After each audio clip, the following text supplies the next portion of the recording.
Donne-moi 20 000 €, je refais mes seins, j'achète des strings et je fais la pute à Monaco. Les filles, je vais vous raconter comment je me vengeais de mon ex quand il me faisait trop la misère et qui m'énervait trop. Je vais te lire des choses qu'un homme fait et tu vas me dire si pour toi c'est un red flag. Nouvelle vidéo, nouvelle réalité. Ce que tu vas voir ici, c'est du brut et du concret. Alors c'est parti. Donne-moi 20 000 €, je refais mes seins, j'achète des strings et je fais la pute à Monaco. Être adulte, parfois c'est admettre que t'as pas envie d'être responsable. T'as pas envie d'être responsable en fait. J'ai peut-être du potentiel, mais j'ai pas d'argent. Tu vois, j'ai pas d'argent. Du coup, je suis la meuf chaste en fait. Je suis la meuf qui ferait pas beaucoup de garçons. Mais la vérité, j'ai pas envie en fait. J'ai envie d'être une timpe. Moi, j'ai envie d'être une tana. Je vis pas la vie que j'ai envie de vivre là. Moi, j'ai envie d'avoir des sugar daddy. J'ai envie que les mecs, je vais en boîte, ils se retombent sur mon cul et tout. Mais j'ai pas de cul. J'ai pas de sein. Tu vois, du coup, que je vais en boîte. Non, reste chez moi, je révise. Mais c'est pas la vie que je veux. I just don't have the capacity. I don't have the capacity. Si demain je suis riche, il y aura des signes. Il y aura des signes. Vous verrez vraiment qui est la vraie nana. Elle va peut-être vous déplaire, mais je m'en fous. Voilà l'aveu que beaucoup n'osent pas formuler. Une génération qui rêve de luxe, de tongs et de Monaco, sans jamais assumer l'effort, la discipline ou la responsabilité. Cette fille ne manque pas de potentiel, elle le dit elle-même. Ce qui lui manque, ce n'est ni la beauté, ni la compétence, c'est la volonté.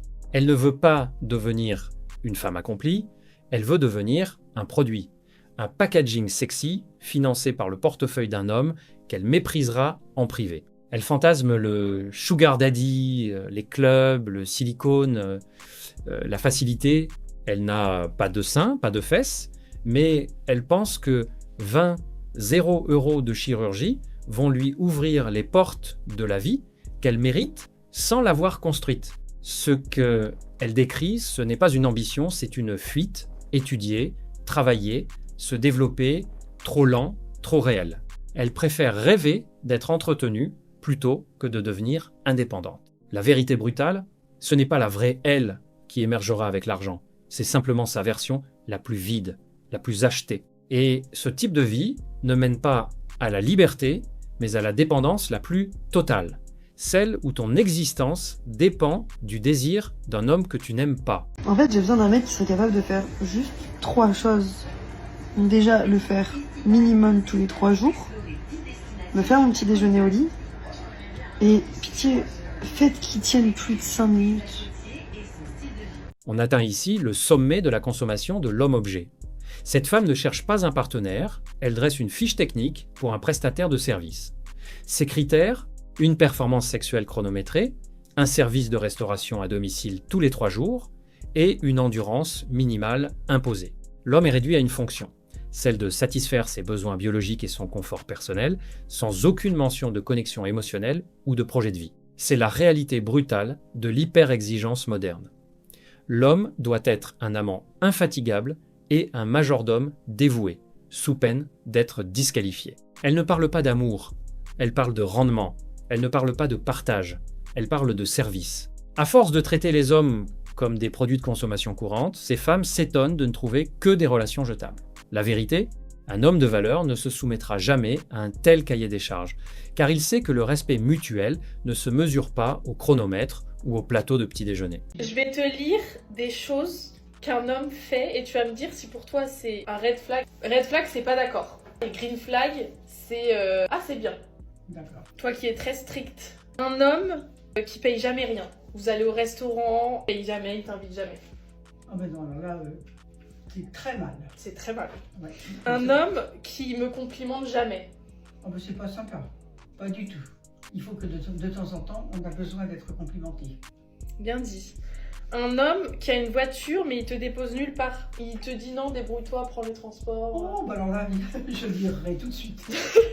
Un homme qui t'offre jamais de fleurs ou de petites attentions. Ben non, alors là, pas du tout. Mais j'espère que vous n'êtes pas comme ça. Un homme qui a plein d'amis filles. Non, c'est malsain. C'est malsain. Voilà. Un homme qui me laisse pas m'habiller comme je veux. Ni sortir où je veux. Alors ça, c'est autre chose, ça. Parce qu'un homme qui n'aime pas sortir comme s'habiller comme tu le veux, Raphaël est un peu comme ça. J'apprécie Ah pas. ouais? Ouais, moi, j'apprécie pas. Ah bah oui, il y a des jours, quand je lui demande, il s'habille n'importe comment, je dis non, j'aime pas ça. Oui, mais pas dans ce sens-là. Par exemple, c'est trop court. Ah non, tu mets pas ça, tu sors pas comme ça. Ah non, non, non, non, non. Non, mais quand j'étais plus jeune, quand j'avais des vêtements un peu trop voyants, eh bien, il trouvait ça très bien sur les autres, mais pas sur moi. Parce qu'il était jaloux. Exactement. Exactement, mais toi, tu dansais sur les tables. En Pologne. Non, pas en Pologne, en Russie.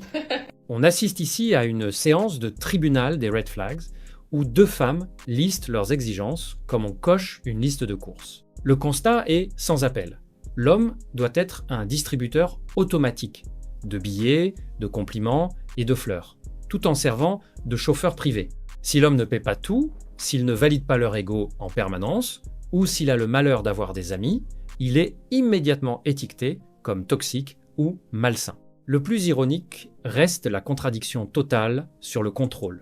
Elle refuse qu'un homme donne son avis sur leur tenue, criant à la jalousie maladive, mais admettent à demi-mot avoir eu des comportements excessifs par le passé, comme danser sur les tables en Russie. Elles veulent un homme protecteur et généreux, mais refusent toute forme d'autorité ou de cadre. C'est la définition même de l'hypergamie moderne, exiger tous les privilèges de la protection masculine traditionnelle sans accepter aucune des responsabilités ou des concessions qui vont avec. Elle ne cherche pas un partenaire, elle cherche un sponsor, émotionnel et financier, qui n'a pas le droit d'avoir d'opinion. Les filles, je vais vous raconter comment je me vengeais de mon ex quand il me faisait trop la misère et qu'il m'énervait trop. Vous savez ce que je faisais? Parce qu'à un moment donné, il voulait plus faire les courses, il faisait des manières pour payer le loyer. Bref, il m'énervait tout simplement. Moi, vous savez ce que je faisais pour me venger? Je vendais tous ses habits sur Vinted. Tous ces pantalons Lacoste, les filles sont parties comme des petits pains. J'ai vendu tous ces habits sur Vinted. J'en avais rien à foutre. Je me suis fait un bénéfice. Un bénéfice, les filles. Ah oui, je suis partie chez Zara grâce à lui. Les filles, Huda Beauty, sache que j'achetais ta poudre grâce à tes habits sur Vinted. J'en avais rien à cirer, les filles. Après, il venait me voir, il me dit « Eh, t'as pas vu mon pantalon Lacoste et tout, mon polo Lacoste ?» Je dis « Ah si et tout. J'ai vu ta mère la dernière fois, elle est en train de les repasser et tout. Je crois qu'elle les a rangés dans ta chambre chez ta mère. » Mes cocos, je les ai vendus à Jean-Luc de Perpignan, en fait. C'est juste que tu sais pas. Voilà le niveau 0 de la vengeance moderne, voler les vêtements d'un ex pour les revendre sur Vinted et se payer du maquillage. Elle se prend pour une guerrière émotionnelle alors qu'elle agit comme une pickpocket frustrée.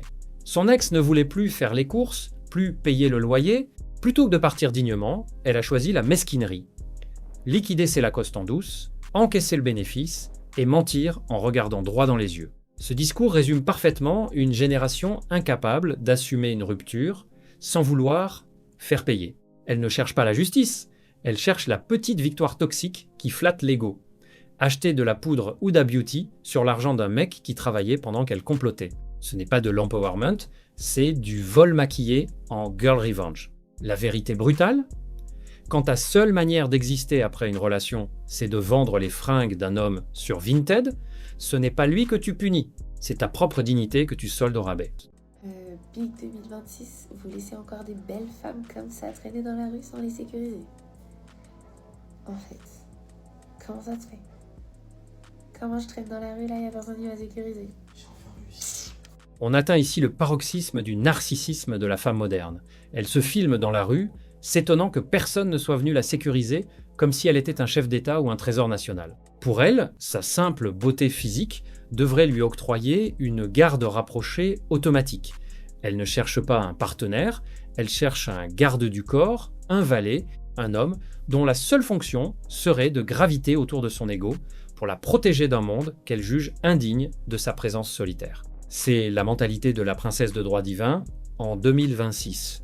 Elle se demande comment il est possible qu'une femme, comme elle, puisse marcher seule sans qu'un homme ne se jette à ses pieds pour assurer sa logistique et sa sécurité.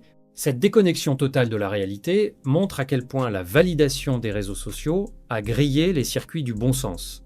Elle pense que le monde lui doit une escorte parce qu'elle a mis un filtre et du maquillage. La vérité brutale?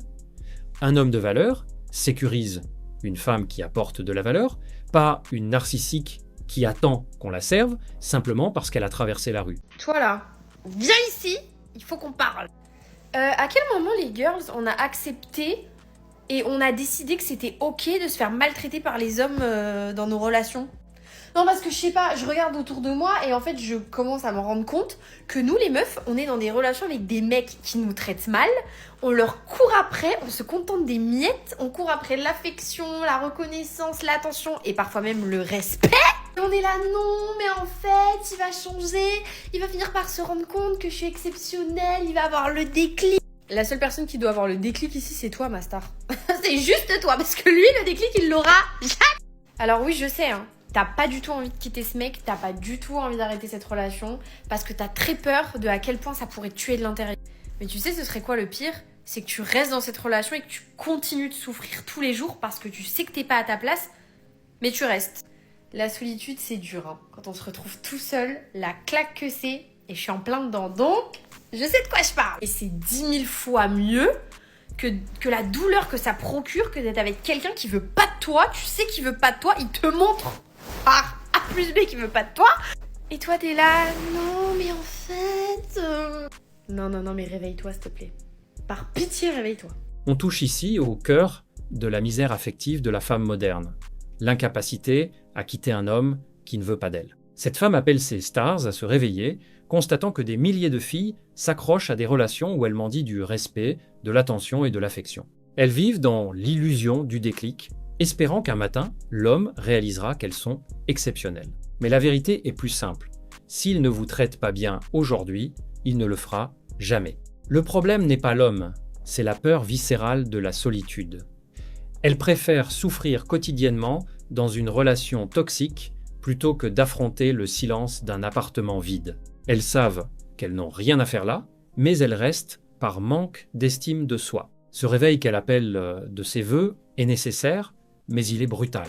La douleur de la rupture est temporaire, alors que la douleur d'être avec quelqu'un qui vous méprise est une érosion lente de votre âme. Si vous devez courir après le respect, c'est que vous l'avez déjà perdu. Mais c'est quoi ces hommes en 2025? La vérité, je suis choquée, il n'y en a plus un pour attraper l'autre. C'est pas genre j'étais en train de débattre avec un gars et tout, et il me dit maintenant la mentalité des gars a changé, les mecs ils veulent plus se mettre en couple, ce qui est vrai, ce qui est absolument vrai. De nos jours, les mecs ils veulent juste se lever sans avoir des responsabilités et tout. Et genre lui il a dit que il voulait pas se mettre en couple avec une meuf parce qu'il veut pas devoir du temps à une meuf, il veut pas devoir des choses à une meuf, il veut pas avoir la responsabilité d'une meuf. Par contre genre parler avec une meuf et savoir qu'il a sa baby sur le côté, en mode ça lui va. Il a pas besoin de savoir. En fait il a pas besoin d'avoir les engagements et tout. Et la vérité ça m'a choquée. Non en vrai ça m'a pas choquée parce que c'est réel. La vérité c'est réel. De nos jours les mecs ils sont tous comme ça. Le marché de la rencontre en 2025 est devenu un champ de ruines où plus personne ne veut porter le poids des responsabilités. Cette femme s'étonne de voir des hommes refuser l'engagement, mais elle décrit exactement la réponse logique à un système devenu toxique. Pourquoi un homme accepterait-il les contraintes du couple traditionnel, temps, argent, protection, s'il n'obtient en retour qu'une liste de red flags et une pression constante? La vérité brutale, c'est que beaucoup d'hommes ont fait le calcul. Le coût de l'engagement dépasse largement les bénéfices. Ils préfèrent garder leur liberté, leur temps et leur énergie, plutôt que de s'enchaîner à des attentes qu'ils jugent démesurées. Ce qu'elle appelle un manque de responsabilité est souvent, pour l'homme moderne, une stratégie de préservation. À force de dévaluer le rôle masculin et de transformer chaque relation en négociation contractuelle, les femmes s'étonnent de voir les hommes quitter la table des négociations. Le résultat, une génération de célibataires qui se regardent en chiens de faïence, chacun refusant de faire le premier pas vers un sacrifice que l'autre ne semble plus mériter. Mesdames, moi j'ai une question principalement pour vous s'il vous plaît. Et que les femmes matures s'il vous plaît, les gamines là, mettez-vous sur le côté. La question est la suivante.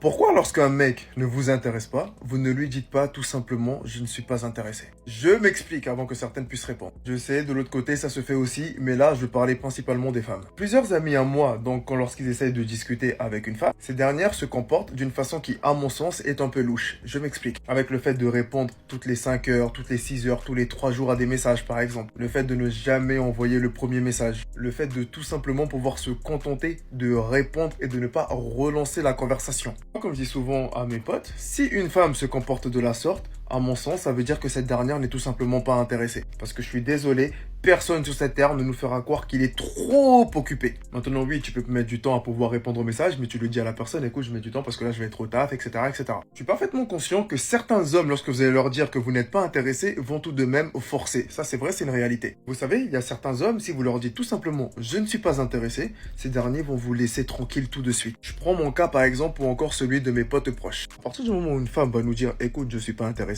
on va pas chercher plus loin que ça. On va dire, ok, y a pas de souci, bonne continuation, puisses-tu avoir la vie que tu mérites et basta. Et moi aujourd'hui, c'est juste ça que je n'arrive pas à comprendre. Vous avez des mecs qui, eux, veulent parfois faire des choses bien avec vous, qui physiquement correspondent peut-être à ce que vous recherchez. Et lorsque ces derniers, justement, entament donc d'un processus de sérieux, vous avez tendance à vous comporter comme des personnes bizarres. Encore une fois, si vous n'êtes pas intéressé, et c'est parfaitement votre droit, il vous suffit de tout simplement le dire, vous faites gagner du temps à tout le monde, notamment à vous. Le constat est sans appel. La clarté est devenue une denrée rare dans les relations modernes. Ce créateur pose une question que des milliers d'hommes se posent chaque jour. Pourquoi ce besoin de jouer la montre plutôt que de dire simplement « je ne suis pas intéressé ». Répondre toutes les 6 heures, ne jamais relancer, se contenter du strict minimum, c'est pas de la timidité, c'est de la gestion de stock émotionnel. Beaucoup de femmes préfèrent garder des hommes sous le coude pour la validation ou par peur d'une réaction brusque, mais elles oublient qu'en agissant ainsi, elles manquent de respect au temps d'autrui. Un homme de valeur, dès qu'il sent ce manque d'investissement, devrait comprendre le message et partir sans se retourner. La vérité brutale, c'est que personne n'est trop occupé pour quelqu'un qui lui plaît vraiment. Si elle ne relance pas, c'est qu'elle s'en fiche. Messieurs, arrêtez de chercher des excuses à celles qui ne vous accordent que des miettes de leur attention.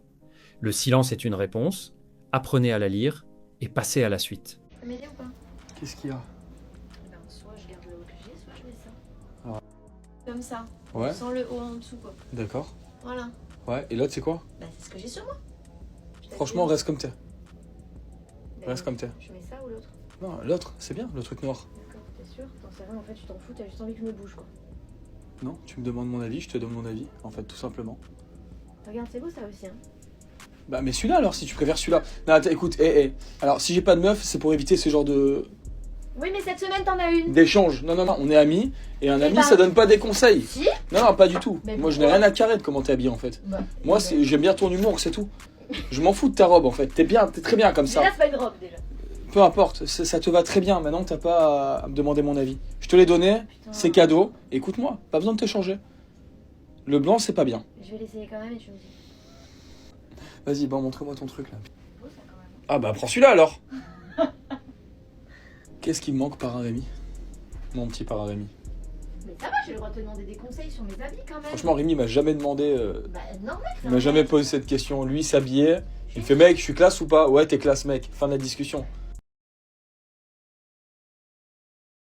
Si cette analyse t'a parlé, alors ne bouge pas. La vidéo qui s'affiche à l'écran en ce moment va sûrement te plaire. Clique dessus maintenant pour ne pas rater la suite. Reste lucide, on se retrouve de l'autre côté.